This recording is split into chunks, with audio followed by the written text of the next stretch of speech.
Hi guys! Welcome back to my channel. I am Dayanara po. Kung bago po yung channel ko, welcome. So for today's vlog guys, tuturuan ko po kayo on how to compute your points. So kung interesado po kayo malaman kung ano ba yung points na to guys, without further ado, let's begin!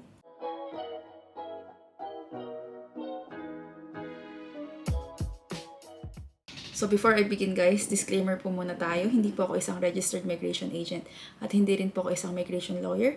Ang aim ko lang guys is to encourage you to do your own research at the same time guys, answer your simple questions. At lahat po ng babanggitin ko dito sa aking vlog for today is nasa immigration website po. So I will leave the link guys below. So let's begin. So nandito po tayo ngayon guys sa Department of Home Affairs website. And itong website po na to is napaka-useful, especially kung mag-start pa lang kayo mag-research guys. Kasi nandito po lahat ng informations na dapat nyo pong malaman. And for today's vlog guys, tuturuan ko kayo kung saan nyo hahanapin yung points calculator. And let's explore as well this website guys. So pupunta tayo sa Explore Visa Options. And makikita nyo lahat dito guys yung mga options nyo, kung ano yung visa na gusto nyo i-apply. Depende po sa inyong purpose. Andyan po ang visit and tourism, study, work, stay longer in Australia, join partner or family, live here permanently, refugee and humanitarian, see other visas guys. And for today's vlog guys, makikita nyo po yung points calculator either po dito sa live here permanently or work guys. And ito na lang pipiliin ko guys, live here permanently. So according dito guys, people can become a permanent resident of Australia in different ways. 3 common ways of becoming permanent resident are through gaining a family stream permanent visa, a work stream permanent visa, or a business or investor stream permanent visa guys. So for the purpose of this vlog guys, puntahan natin yung work stream permanent residence visa. So yan guys. So may 3 questions po na kailangan yung sagutin. And ang una po dyan is, what kind of work will you do? So for this vlog guys, let's choose skilled or highly specialized work. And ang ibig sabihin po yan guys, it's for people to do skilled or highly specialized work on a temporary or permanent basis. So let's continue guys. So ang next question guys is, how long do you intend to stay? Syempre guys, let's choose permanently. And how do you intend to apply is the last question. Ang unang option guys is someone is sponsoring you or you are applying independently. So ang ibig sabihin guys ng sponsoring you is you have an employer, and ang next po is independently, kumbaga on your own guys. So let's choose independently, continue, and then you will have 3 options guys. So for the purpose of this vlog guys, piliin po natin itong skilled independent visa or yung subclass 189. And itong visa na daw po na ito is for invited workers, eligible New Zealand citizens, and eligible Hong Kong or British national passport holders with skills we need to live and work permanently anywhere in Australia. And ang stay po guys is permanently, and ang cost po is 4,115. And processing time, see the relevant stream. And meron pong 3 stream ang skilled independent visa. Andyan po yung point-tested stream, New Zealand stream, and Hong Kong stream. And hindi naman po tayo eligible dito sa dalawang to, so let's choose point-tested stream. And according po dito, ang cost po niya is 4,240. And ang stay po niya is permanently, and ito po yung mga processing times. And let's go into details guys. So nandito na tayo guys sa Skilled Independent Visa Subclass 189 Point-Tested Stream. And andito po lahat ng information na kailangan nyong malaman about this stream. So, andito po yung overview about this visa, eligibility, step by step, and when you have this visa, guys. And, basahin nyo na lang to guys, kasi ang ating topic is actually nandito po sa eligibility, which is yung points calculator. So, ito po lahat ng eligibility criteria for this subclass 189, point-tested stream. And, makikita nyo po yung points calculator dito po sa be able to score 65 or more. And let's go into details. So ayan guys, nakikita nyo yung naka-underline na naka-color blue na points calculator guys. Yan po yung ating topic for today. So ito po lahat ng iba't ibang klaseng visa subclasses na gumagamit po ng points calculator. At since we're talking about skilled independent visa subclass 189 guys, let's choose this one. So nandito na po tayo sa points calculator ng skilled independent visa subclass 189. And before I answer these questions guys, let's explain muna kung ano yung mga possible points na makukuha nyo using this points table. And I'm actually planning na gumawa ng second part guys, and I will answer these questions para malaman nyo kung ilang points ang meron ako at the same time guys. I will also answer guys yung inyong questions na bakit nahirapan ng mga international graduates na natapos po ng accounting makakuha ng invitation. So, abangan nyo yun guys sa second part ng vlog na to. And let's go guys sa points table. So, nandito na po tayo ngayon sa points table guys. And ang pinakaunang criteria po is yung inyong age. And ang pinakamataas po na points na possible nyo pong makuha is 30 points if your age at least 25 but not less than 33 years old guys. And ang pinakamababang points guys na pwede nyo makuha is yung 15 points if your age at least 40 but less than 45 years old. So ang next criteria guys is English language skills. And if you have a superior English guys, you will get the highest point of 20 points. And if you have proficient English guys, makakakuha kayo ng 10 points.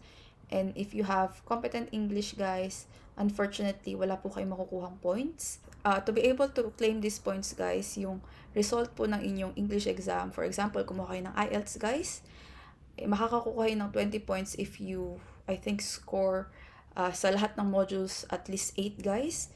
And makakakuha kayo ng proficient English guys if you scored at least 7 in all of the modules ng IELTS.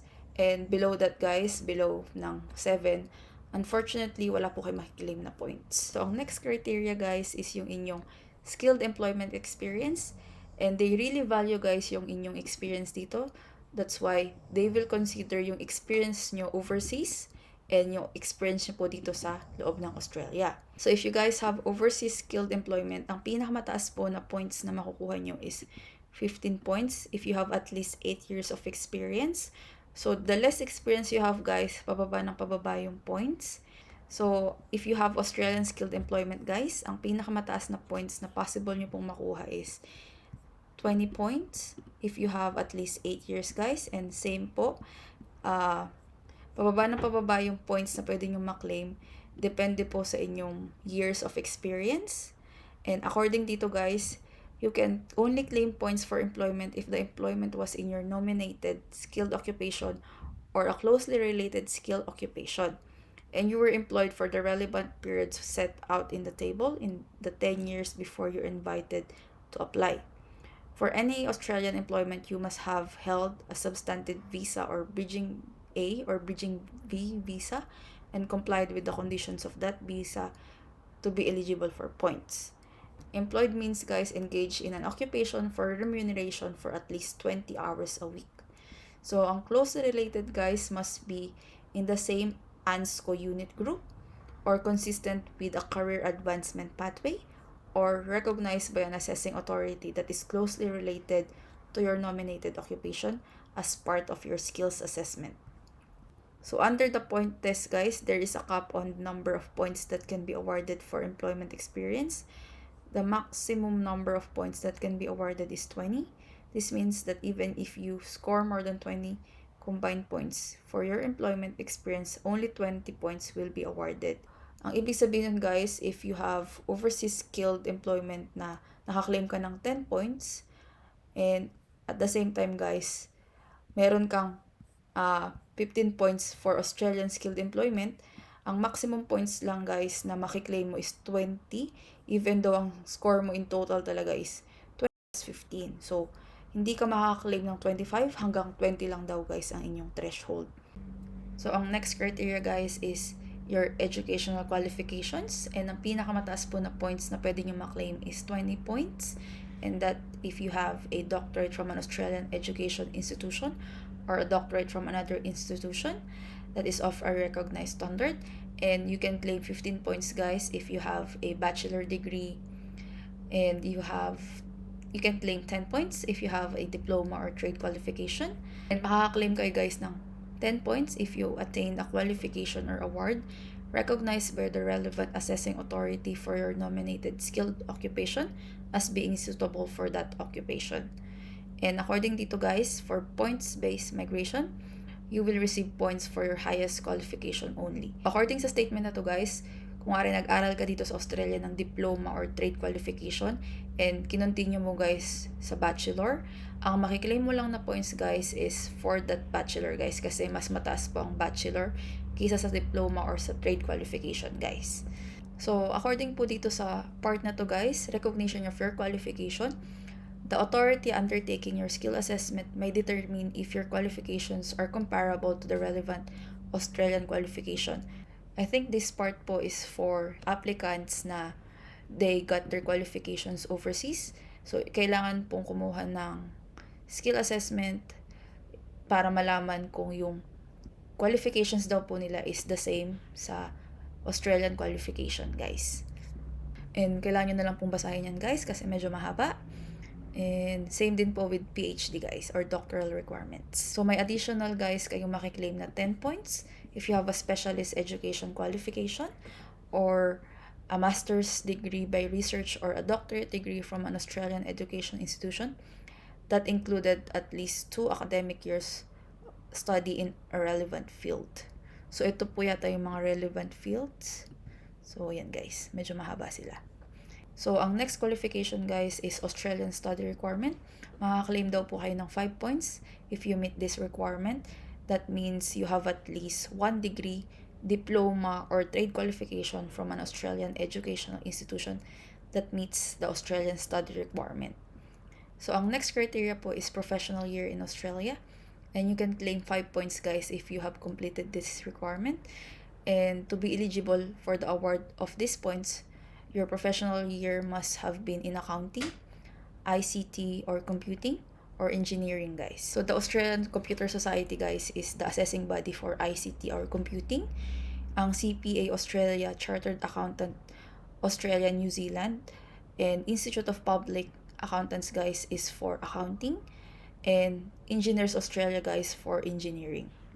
And ang next criteria po is credentialed community language. You can claim 5 points guys if you hold a recognized qualification on this requirement guys. So ito yata yung tinatawag nilang NATI. Yun, NATI is National Accreditation Authority for Translators and Interpreters.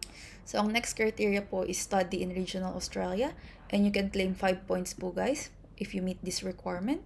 That's why I always say guys na may advantage po if natapos kayo sa isang regional area dito sa Australia. Kasi makaka-claim pa kayo ng additional na 5 points. So ang last criteria guys is partner skill.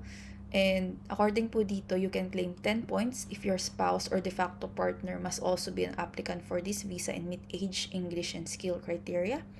You can claim 5 points guys if your spouse or de facto partner must also be an applicant for this visa and has competent English.